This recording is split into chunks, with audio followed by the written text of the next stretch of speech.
Опозицијската ВМРО-ДПМН бурно реагираше на закажувањето на седницата на Комисијата за европски прашања и утврдувањето на дневниот ред.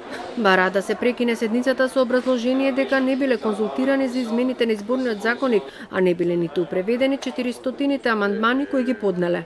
Тука, во овој момент, да прекинете без утврдување на дневен ред и без отварање на точката. Да покажете совест и свест дека на дур и на сила овие работи, посебно изборен законник, никогаш, ако сакате со речникот на моите колеги од СДС, дури и во најлошите години на ВМРО, режимот кога беше пуштен на најако, вака не било. Председателот на комисијата Артан Груби го информираше Димовски дека за текот на седницата биле договорени со координаторот на ВМРО-ДПМН. За денешната седница го предлагам следниот дневен ред. Предлог на закон за изменување на изборниот законник.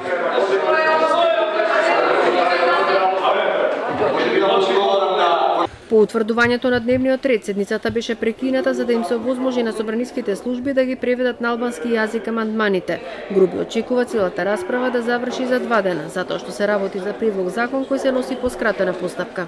До петок вечерта, ако одлучиме утре да продолжиме со работа, што значи тоа е веќе вториот ден на работа и на крајот на работниот ден ќе мора да го усвоиме законот, затоа што така определува деловникот, така определува правилата и во понатамошна постапка потоа председателот на собранието ќе се го стави на дневен ред и ќе продолжи со седницата, со тоа што ќе ги усвоиме и промените.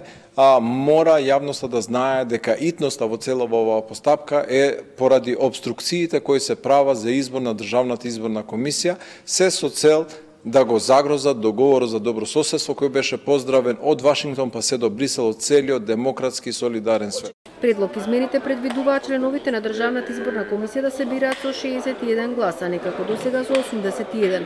Целта е да се деблокира процесот на избор на ДИК, која ќе треба да го организира референдумот.